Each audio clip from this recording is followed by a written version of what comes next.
Bonnie Laslo with us.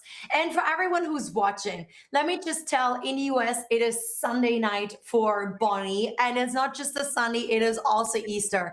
But seriously, it seems like my most successful people in my network, like Randy Thompson recently and Bonnie, they all sign up for a podcast when it's actually a Sunday or Easter, and normal people, everybody else would just be joining. Bonnie, why have you still decided to join a podcast on an Easter Sunday? Oh, the weekends are pretty much the time when I'm not in the middle of the portfolio. So the weekends happen to be the time that I allot for doing podcasts and doing speaking, and also just, educating people about real estate investing and answering questions. So whether it's a holiday or, it's a weekend, I can always cut out a little bit of time just to go ahead and spread the word and, share the information in great company. So I'm happy to be here. Oh my gosh, you're amazing. Highly appreciate it. Okay, so the hobby millionaire Bonnie. So when people hear hobby millionaire, it sounds super exciting, right? But what did your journey actually look like before the success? Oh, well, I mean, I was a college student. So I went to college on a scholarship, and I actually got into a really bad accident and broke my back. And I ended up thinking about what in the world type of profession I would want to have, where if I needed to and if I were bedridden the rest of my life, what could I do? And honestly, guys, I looked and I researched and I found out that 90% of the millionaires in the world are doing real estate.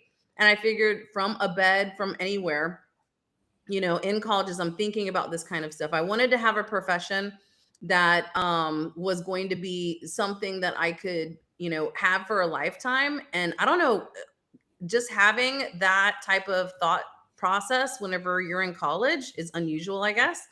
But college student, having that particular situation and also not being able to pay my own rent kind of pushed me into the real estate arena. So, having I guess your first sense of freedom in college, I was not very good with money. I had gotten, I think, like multiple credit cards because no one told me that when you go to college, they give you like free t-shirts, they give you free like M&Ms and all this swag and stuff if you fill out their applications, right? So I had like 16 credit cards. And so yeah, destroyed Wow. my credit, destroyed, totally being an irresponsible college student.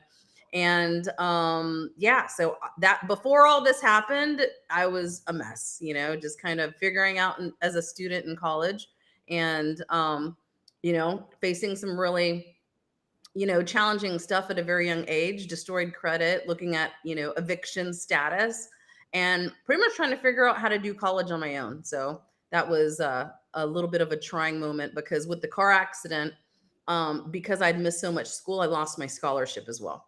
So Oh 'cause no. yeah, like an A to B type of grade level in all your classes. And when I had missed so much, let's just say I didn't keep that status, and I was not able to salvage the scholarship, unfortunately.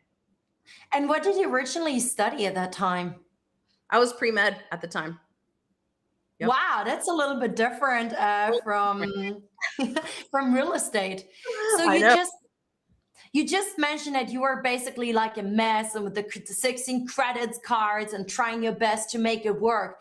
What was that one moment when suddenly something changed? Was there like the momentum started to happen, or you would say like, now I'm not a mess anymore? Well, I mean, I would have to say I was a mess through the beginning parts of this thing too, because I actually saw one of those late night infomercials where they said, do this real estate thing and have the yacht, have the mansion for $9.99 a month, right? The late night infomercial. I looked at it and I said, you know what? I was drooling on my biology book at the time too. It was like really late. And I'm like, I'm going to buy it and I'm going to give it a whirl for a summer instead of learning from people that could only teach me. I mean, how much does a college professor make? Like 100 or 200,000 or something at the time back then. And so I was like, I'm only going to learn from millionaires. This is the first millionaire that I have access to that I can afford at $10 a month. So I'm going to do his program and his class for the summer. And that's really where things changed, because once I did that program and everything, I remember looking up at some point in college and I had like 50 houses. It was crazy.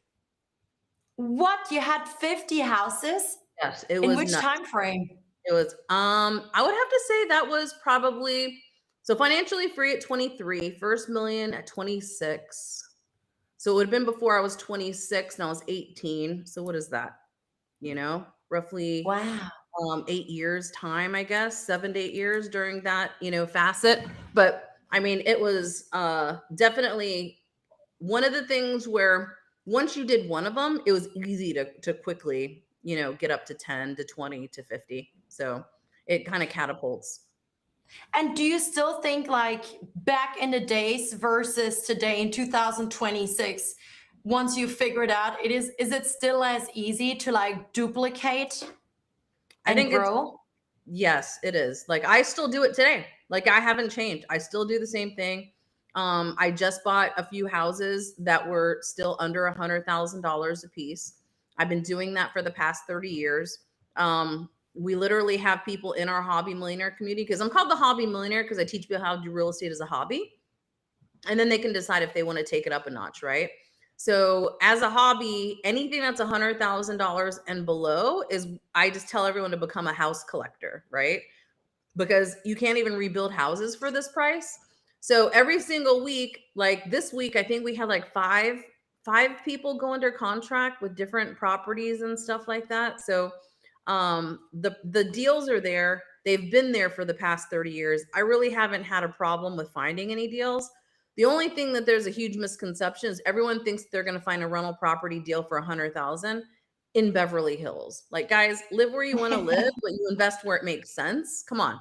Like all the millionaires in the world, they're not investing in, their $1 million neighborhood. Come on. That's not a rental property. So explaining the Yeah. difference, because people sometimes think that a rental property is going to be something that they would rent versus, housing that is very affordable. That's something a student, a young professional, a normal family would live in, versus it being some sort of, $1 million or $500,000 house.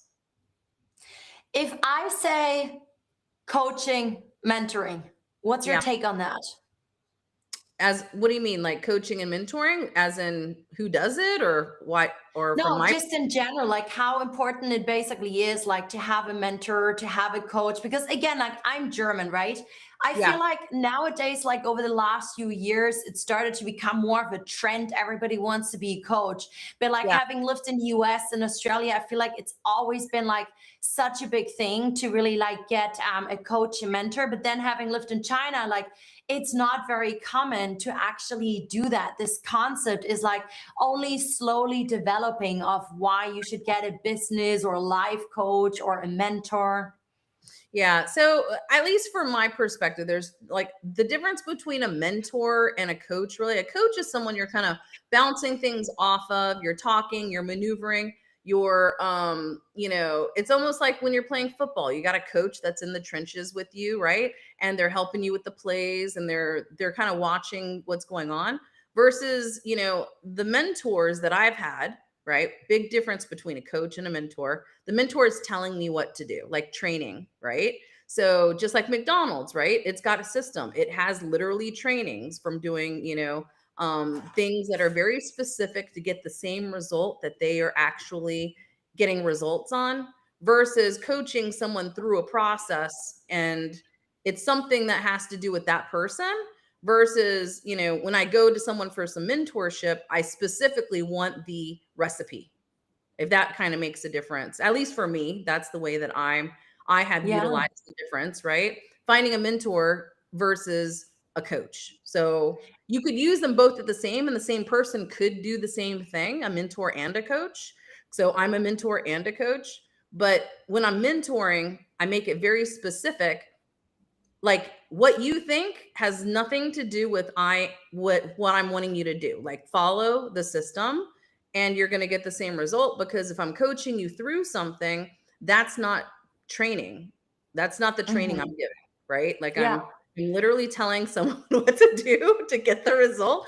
It's like driving a car or baking a cake, right? I'm telling you how to Yeah. bake a cake.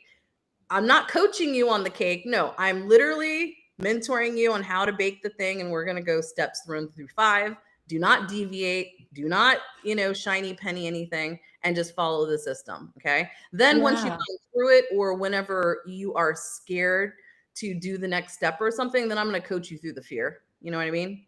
I'm going to coach you through Mm. your lack of motivation or the emotions that kind of come up in the midst of the process. Yeah. And how big is your portfolio nowadays? Oh goodness. We're currently well, I've gotten up to 500 doors. We're currently sitting at 277. Wow. Okay. So I Yep. think what was obvious earlier, what you said, the reason why you were able to then like really gain that momentum and get to 50, it's because you basically were modeling successful people, other millionaires, other people who do real estate, right? Which is very obvious again for everyone in here who's listening. This is exactly why you need to get a coach, you need to get a mentor, someone who has achieved what you want to achieve, right? What would you say separates someone who treats real estate as a side hobby versus someone who scales it to to a 7 or 8 figure business? I mean, I would say, once you do it as a hobby, I think it will click with you that there's nothing you could spend your time on that would yield the same amount of wealth and results in your life once you actually get to see how it's done. And, Mm, it's important for people to get coaches and mentors and stuff. But warning, if the coach or mentor won't let you see behind the curtain of how it's done, or see the portfolio, or come visit the thing, or actually give you hands-on training or role play or whatever it is so you can see exactly how it's done, I would kind of be weary about those individuals. mm, But if you're going to scale it, your hobby, pretty much up to 8 figures or even 9 figures, or play the B game, there is the bad haircut stage of, real estate investing, which is what I see myself in right now, which is why my coaches are 9 figure millionaires and billionaires, right? Whereas before, when I got started in college, I was just learning from millionaires because I had to get to millionaire status first to be able to understand what the next coaches would be able to really even, you know, um, I guess explain to me. Because not I would have to say that the higher level coaches aren't as patient as I am, because I'm literally working with people who are looking to do this as a hobby, all the way up to people who are scaling it up to multiple figures, right? So I happen to be really, diverse in my teaching, for startups all the way to advanced investors who want to move faster, but so far I haven't really found anyone else that's doing it on the level that I'm doing it at, that still is in the thick of things, I guess, with letting a lot of students kind of see their portfolio or practice on their portfolio or do internships and stuff. And it's important that, whenever you're learning something, no brain surgeon has ever gone into surgery without having a mentor next to them telling them to do A, B, C, and D, right? I don't think anyone just stuck you into the surgical room and said, okay, I'm going to coach you through this. So you know what I mean? mm. Like, it's like, no, you really need the training, and you need a teacher or a mentor to really tell you how to do it. And practice it like little bits at a time. Like, maybe you do one thing and then they finish the rest. Then you do a little bit more and they finish the rest until you know how to do the whole thing. Yeah. And understand that there's a gradient when it comes to learning it like that. And Yeah. no one's going to go from crawling to running a marathon. This is not going to happen. Let's be real, right? Now, I remember, I think it was at the Sydney Opera House event, or maybe it was in London at the Red Bull when we had dinner. I had asked you actually shared a couple of your successes with me. Tell us, for the listeners, like what you as a coach, mentor in real estate are able to do for your clients, and what some of them have actually achieved, because it sounds unbelievable, actually. Yeah, it's been really, really fun because I've been doing this for like 30 years now. So I can tell Crazy. you that my husband, as well as all of my exes, they all have portfolios. They all have, real estate. It's really funny. So every single person that I'm around, pretty much turns into having a portfolio of some sort, right? Wait, Um, wait, wait. Is that how, like, I'm single right now? Is that how you advise me on how to get my future husband? yes, I actually, it was funny because I was talking with my husband about this because when we went on the second date, I pretty much told him, I said, look, do you have any interest in real estate or real estate investing? Because honestly, if you don't, this probably isn't going to go anywhere. So I definitely live and breathe real estate investing. I love it. I think it's very important for everybody to learn and at least have 5 on the side in their portfolio because I mean, I think it's so important. It's one of those things where just like everybody should have a savings account of some sort, like that should also be like your 5-door portfolio as a minimum. But once you have 5, it's hard to stay at 5. Like then people are always going to want more, which is what I'm attempting to do, right? And your husband, did you then like continue dating him or you charge him to become your client actually? How did that end up? I mean, now I know your status, but He's I like think he's that's a great a story. student, so of course had to marry him and everything. But no, he was definitely he couldn't understand how I was making money doing this real estate thing. So he's a PhD chemist, right? So he was watching me as the hobby was going on with him because at the same time too, like I'm working at apartment complexes, or I'm getting paid to learn how to run these like 300-unit apartment buildings and I'm pretending these belong to me, right? And just thinking I'm going to have one of these one day. I get to learn all the ways of how to run everything and get paid at the same time. And so, once he saw what was going on, he was able to be successful in doing it. So I realized, oh, as long as people come and train on my portfolio and can come and see how it's done, they're going to be, possibly more successful than the average day Joe, right? So I started, in essence, letting people do what I call investor support. So they'd come and literally do investor support, supporting an investor that is going through the process of doing this. And so there's people also in the JT network, just like what we met. There's one person that has an 11-door portfolio now, another one that has a 10-door portfolio now, another one who, gosh, together they are coming up on 21 doors together. So And how it's long did it take them to get there to there's 10, 11, 20 doors? 6 months they did it, you know? No way. But is it because they had so much cash already, like in their savings account? You can leverage. So there's hard money lenders. And so I teach them pretty much how to use the private and hard money to go ahead and borrow from them. And then you can have a partner that puts the down payment. And then when you fix the property and everything, you can do a refinance, right, into what's called a DSCR loan, which is long-term 30-year fixed financing, and get money back out, at least most of it, and then just keep doing it over and over and over again. Same thing, over and over and over. So I know Sounds that so simple when you say it. it's all it is. Like I'm not doing any, like it's pretty simple, I mean, if you buy something for $50,000 and let's say you put, 20,000 worth of renovation into it, you're all in at 70 grand. And then, the appraisals are coming back over $100,000. So you just do your refinance and then you're going to do it again. And then you're going to do it again. And then you can actually do it, where you're doing, 2 or 3 properties at the same time or doing multifamily. So you don't have to stick to just houses, but eventually you're just going to do a mix of both because that happens to be the good deal that came along that day.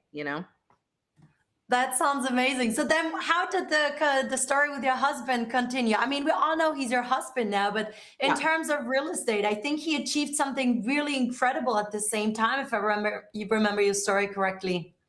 Well, I mean, he definitely got to the point where he could quit his W-2 job if he wanted to. And having the portfolio just is freedom, right? It allows you to go ahead and decide whether or not you want to continue on at that profession or that job if you want. Or if you got fired, it really wouldn't matter, right? Because you can do both. Like this is why it's called Hobby Millionaire, because you could do this as a hobby. And if I didn't want to do it anymore, I could definitely hand the entire portfolio off to a property management company. And then I would just go travel the world and do whatever I want, I guess. Right. But Mm. when Patrick was doing his, portfolio growth, we kept doing all of it. We ended up working together for a little while as well. But then I did start speaking at real estate club, meetings, and I met Curtis. So Curtis is also one Yeah. of our business partners. So he saw me speaking at one of the real estate clubs. Then he came into my room and listened to what I was teaching about with Hobby Millionaire. And then he ended up bringing 100 house portfolio package, right? So we ended up doing 100 house portfolio package together. And he started off with 0 as well. You know what I mean? And now he's Oh, got, wow. yeah, well over 100 doors at this point in time.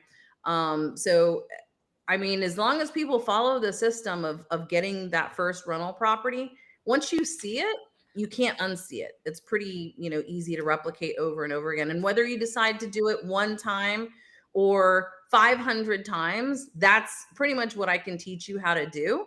And then right now I'm being mentored, since the highest I've ever gotten was 500 doors. So my mentors are now mentoring me into the thousands of units. So I'm in that process of getting that bad haircut stage, of systems and operational items.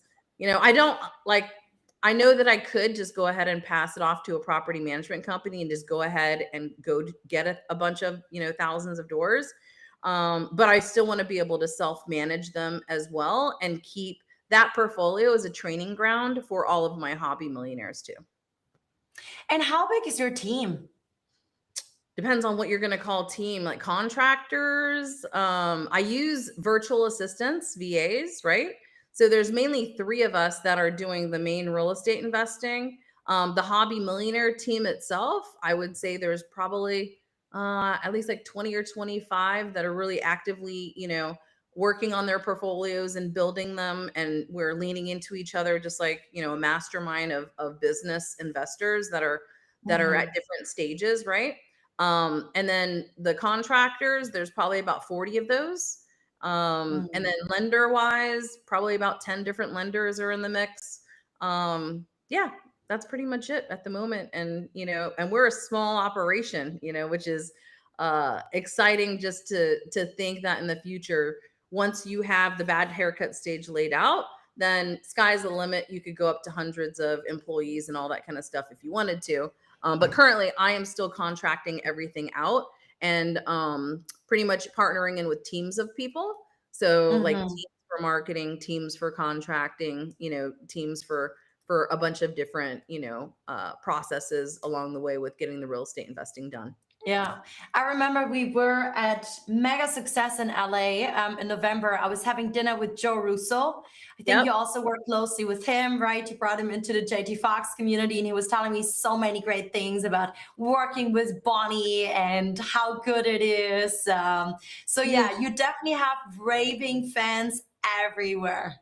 Yeah, well, he's definitely helped out a ton of hobby millionaires with doing their DSCR loans and really putting them into the fixed rate long-term 30-year financing once they're finished with optimizing, and getting the tenant in place at the market rents and making it look pretty outside and all that kind of stuff, Yeah. right?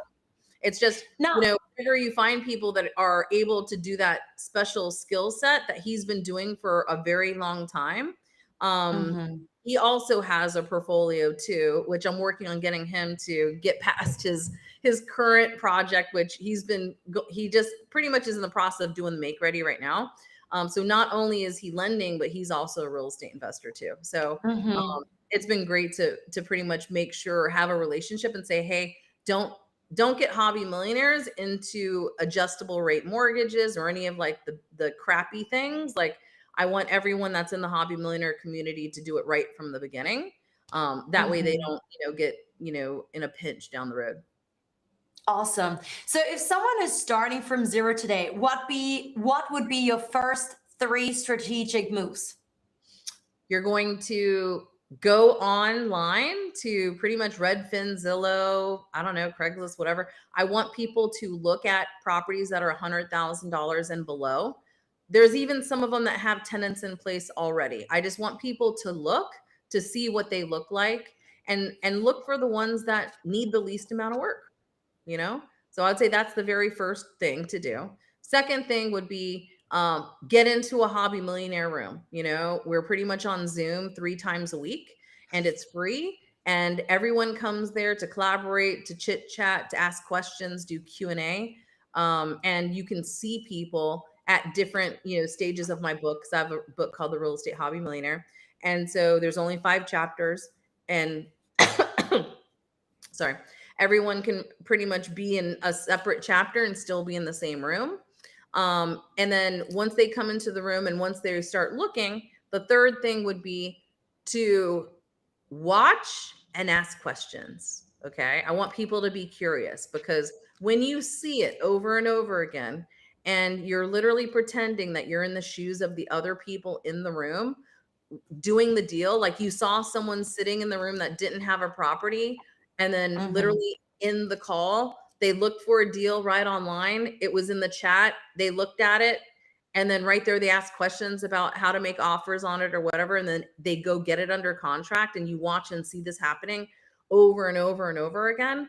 I think that, those 3, action steps, I think are going to turn people into believers, because a lot of times they just don't have enough support to see how it's done. Yeah. So how can we join the group? We just go on your website or contact you directly to become part of this. I know you've mentioned it when I saw you in London. Yes, you can go to the website. Sorry, my throat's dry. Hope you're okay. Yeah, but we do have a Facebook Hobby Millionaire page, and the link is right there. So it's available for everybody. Yeah. So the real estate. We'll definitely make sure, guys, you can find it in the description later on once all of this is fully published. Great. So I know that a lot of successful people have to overcome a lot in terms of like mindset shifts, inner beliefs, change of routines, hobbies. What is the most common thing that you yourself or your hobby millionaires have to overcome to really like start creating that wealth? They get to overcome the thought process that you have to have money to do this. Because if you are competent in what you're doing, you will attract partners that have a lot of money, because wealthy people are wealthy for a reason. And when they see talent, they know what talent looks like, right? And once you have that credibility, especially with mentors, like it's really great to have mentors, to have that third party credibility, because that mentor, that coach will tell people if you're capable or not. You know what I mean? It's based on the results and stuff. So that the mental aspect of just thinking that you have to have money to do real estate investing is just not true. And developing yourself from a leadership perspective of having the confidence of knowing how to do it. I don't care if you do it for free with another investor, to make sure you have the skill set. You learn that skill set. It's a multi-million-dollar skill set for you to learn if you can replicate it. Because a lot of people have money, they just don't have the deals, and they don't have the time to work those deals. Now, we have a lot of listeners in here that are not American. I know you're an absolute expert in the US, basically. Yep. If, I mean, for Americans, it will be easy to reach out to you and become part of this one. Are there chances for our foreign listeners from Australia, from Europe, for example, to become involved in this with you? And if so, how? Of course. And because with our groups that we have, even with JT's group and everything, there's people from all around the world, and we do deals together, right? So we do have it structured within his rooms and my rooms too. It just depends on, which way people are coming in, to be able to do deals together. So even if you are out of the country, if you don't have your structures set up in the US yet, like a company to be able to do investments in the US, we have plenty of people in the network that are able to guide and show people how they do it. And you can also follow along, because when you come into the room, you're going to see people that are from different, parts of the world, and just ask how, they set their accounts up and how they're pretty much doing the lending or doing the investments, in real estate or in businesses, right?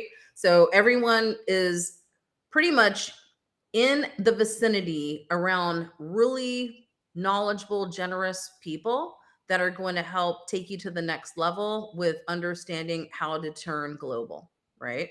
Because maybe where Amazing. you're at, your money doesn't necessarily go as far as it could in real estate. Because I know, especially where you're at, $100,000 houses aren't necessarily easy to come by. You know what I mean? Yeah. Whereas you can come into the States and they're all over the place, right? So Mm. it's one of those things where just look and, live where you want to live, but invest where it makes sense. But make sure that you're investing with people that have results and a track record that you can see over and over again. I've had attorneys vet me for multiple years before they ever did business with me. So it's one of those things where, you know, you won't have to say anything, or you won't have to necessarily, um, do anything, but show up, playful out, and the world's your oyster, because you got plenty of people who are playing the game from all over, the planet. And if you're from a different country, guess what? You're going to find someone who's from your country that's already doing the thing, and they're going to show you how they do it, and you just replicate. And again, that's the difference between, find the mentor that's already doing investments in the States to then be able to show you how to do it, right? And then Yeah. let them coach you through the process if you have mental blocks, or, need some resources and stuff like that. Yeah, amazing. So, in order for you to get to a figure wealth, what what's a belief about money or success that you had to unlearn to reach that level? I had to not be a lone ranger. Okay. So you can probably get up to about 30 to 50 doors before your hair starts turning gray, and before you realize you can't, go on vacation or something, without, you know, having some sort of huge catastrophe happen in your portfolio and stuff like that. Right. So I had to unlearn that and learn to build team and partnerships, which is why I teach that from the very beginning now. I teach people to do partnerships from the get go, learn the process of real estate investing. And if you don't have the money, then you're going to partner in with someone who does have the money. If you do have the money, you're going to partner in with someone who's got the deal and the time, right? So you kind of, play on each other's lack of resources or lack of time. But remember, I Mhm. always tell the people that are starting off too, just because you don't have the money does not put you in any way, shape, or form in a less than or lower value, because the wealthy people need you, and they need your deal, and for you to make the deal go in order for you both to make money, right? So Absolutely.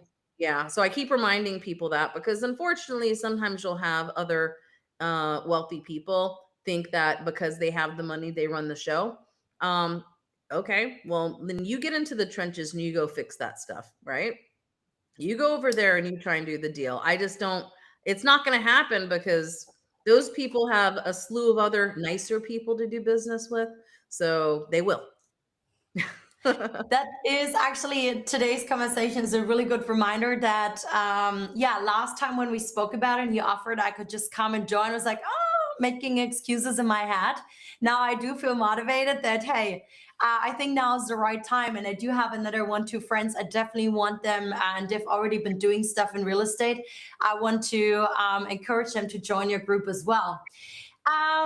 Okay. So, for someone listening right now who feels stuck financially, what is one action they can take this week?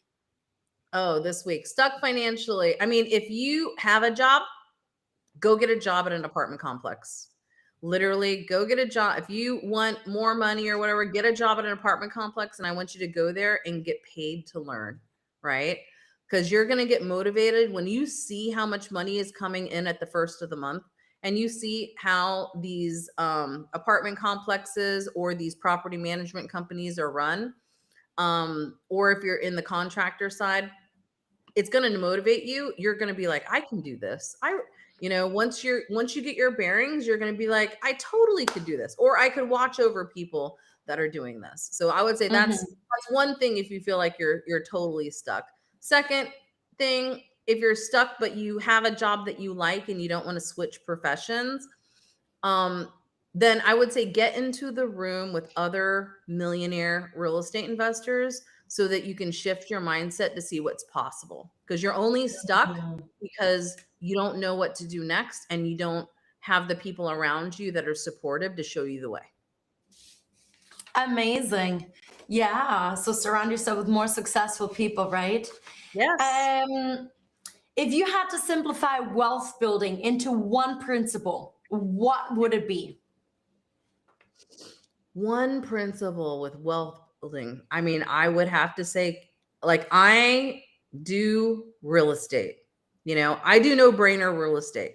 So I don't know exactly which principle exactly you're wanting me to allude to, or you can give me examples, but I mean, my principle to wealth building is straight up real estate, because 90% of the millionaires in the world have real estate. And when that many people have it, like, what other wealth building game am I going to play?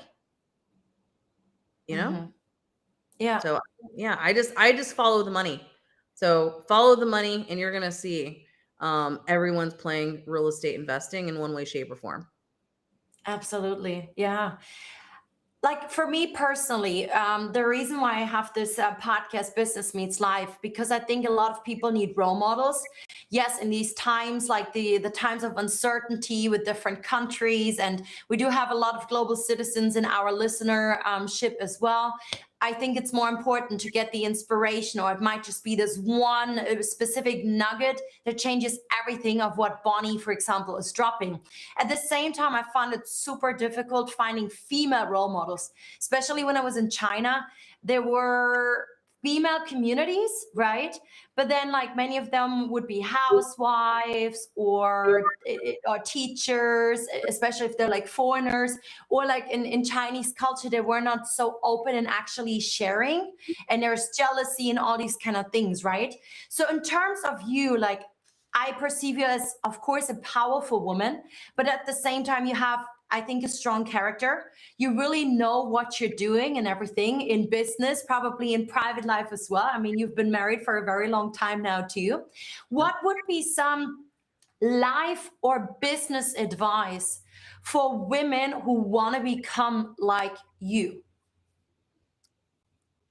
So it's proximity.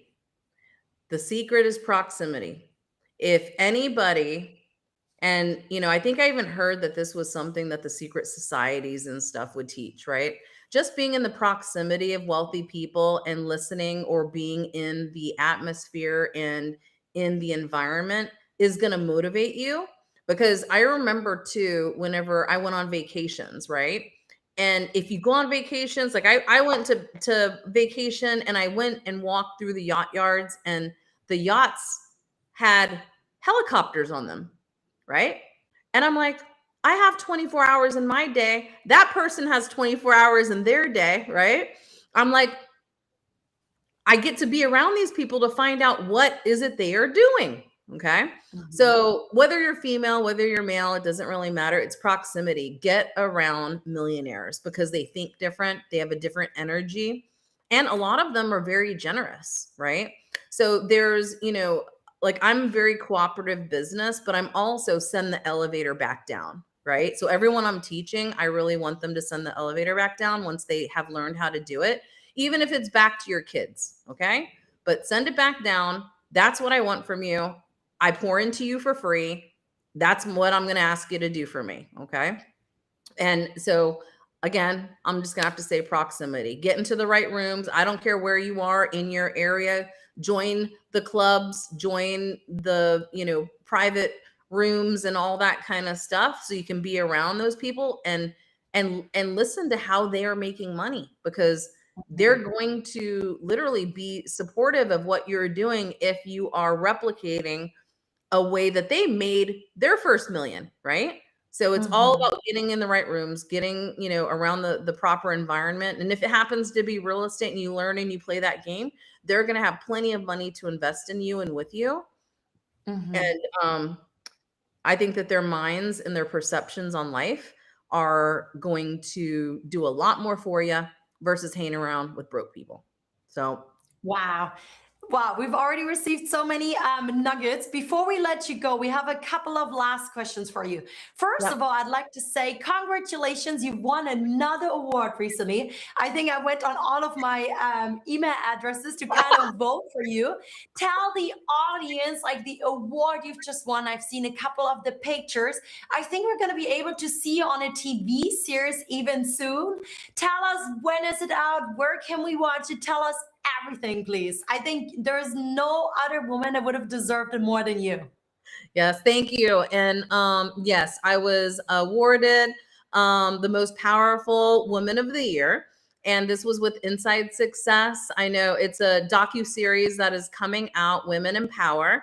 And I, pretty much have, of course, the principle of sending the elevator back down and bringing as many people up and, doing all the things that I do is to be able to have more impact in the world so that more people can replicate, what we're doing. The episode should come out fall of this year. So a few more months, it should be able to come out so we can all watch it together and everything. And, I did this series too as a way to share the story and be able to, because me telling it to someone one-on-one versus doing the podcast like this, doing the episodes, it's the gift that keeps on giving, right? People can watch this for years to come. I mean, I'm doing this going, when I'm 150 years old, I'm going to be able to come back and watch your podcast and see myself, right? And I'm going to be like, how many more hobby millionaires did I make, since I did that thing back then? So I think that it's really great, to be able to have these acknowledgments because it tells me what I'm doing, that other people can see my vision and they're supporting me in that vision. Because when I got that award too, I had no idea that it was going to be a room of hundreds of people that I had never met, but they had, pretty much seen my episode, clips and stuff like that. And Mm. of course, with the support that I got from all around the world, from you and everyone else that's in the different communities that I pollinate, right? I love everyone. And it was so reassuring. And I've never had it to where in a short period of time, I've had that much acknowledgement from the people that I've touched or been able to be a part of their lives and hear how I've affected them and everything. So that was really wonderful to be loved on publicly. Like I'd never experienced anything like that before because I'm always just real estate, working on stuff, busy, having a good time, living the dream. But it was really great to have that touching moment of actually seeing that there's impact being made. So I love it. That is beautiful and so inspirational. So, fast forward into the future. I know you're working on your 1,000 door deal. I know you have amazing coaches like JT Fox and Adam Coffey and probably others too. What else is coming up? Like you said that, like me, you're an impact maker, right? Like this is what really drives me as well. What other impact are you working on making in the next couple of years, or any other goals? So Adam Coffey did tell me I had a concentration issue with my business because I'm my own best client with my property management company, right? So if I'm roughly Uh-huh. 100 doors, that means that the next acquisition in order to fix that would be purchasing a 900 plus door property management company. Okay. So acquisition of other businesses is on the horizon. So I am looking actively to purchase other property management companies or find other property managers that might be, I don't know, aging out, or they'd like someone like me to be their partner in the property management company to take the reins and allow myself and the team to kind of grab the baton and keep running with it. And they can either stay in the company or, they could sell it all the way, all to us or something. But so the future is definitely mergers and acquisitions, right? To be able to scale it. And also to be able to adopt some of their systems and skills and For me to be able to build team for thousands of units, it's much easier just to buy the teams, right? So that's on the horizon. And then also positioning myself and my team to where we're attractive to any possible buyer who wants to buy, into real estate investing type of businesses, whether it's property management, commercial construction, or the financial services of things in the real estate arena, so that we can have the pick of who we want to do business with, right? So we're looking for really great people that also are mission driven and are servant leaders that will definitely allow me to still use the businesses as a training ground for startups to be able to see and learn how we do this. I just think it's really important for them to be able to practice on our portfolios before they can really understand how to replicate it in their own. Absolutely. Wow, I love it. All right, guys, we're going to be closing this. So please make sure sharing is caring. If you found today's episode as inspirational and impactful with Bonnie Laslo, then please share it to your friends and family and so on. Like and subscribe. Business Meets Life. And most important is really make sure you check out Bonnie's website. Become part, if you want to be a hobby millionaire, become part of her amazing community. Remember, one of the key takeaways for me is, and I did take a lot of notes in here, is actually proximity, right? One of those action steps that everybody can take. Just think about it, use AI on how to see where to get closer to these wealthy, successful people, right? Follow her on like Instagram, Hobby Millionaire, right? Hobby Bonnie, Millionaire, any last words at to Hobby our... Millionaire, but then there's also at Bonnie Laslo Official. So if it's at Bonnie Laslo Official, DM me there. That is me messaging back to you, not a bot or anything like that. And then there's also the Hobby Millionaire page, but get into proximity, come into my world, come into the world of the others. And like I said, if you're just starting out, if you come into the room, you'll find someone you can click with that is at 5 or 10 doors. If you're too scared to come and talk to me or something, but definitely come find me, come talk to me, connect with me, and looking forward to meeting everyone. Amazing. Thank you so much. I was a little bit scared to talk to you earlier. And then finally we had this dinner with a few other people in London. I was like, okay, Janine, you know what? You have nothing to lose. Just like sit next to her, have a conversation with her, right? And now you're here on my podcast. I really appreciate you taking time on a Sunday night on Easter. All the best to you. I look forward to seeing you in, I guess, Tuscany with the Bocellis in July. I'm also going to be at Ferrari. So I'll be in Ferrari. I think that there's also another trip that's going to be over, what is it, in Turkey Egypt? as well. So Egypt, too, the pyramids. I'll be there as well. Yes. So amazing. You rock. Wonderful trips for us to travel together and do business. I love it. Absolutely. And I'll definitely join your group. Thank you so much for everything, guys. Happy Easter. And please remember, sharing is caring. Subscribe and like. Take care. Bye, everyone.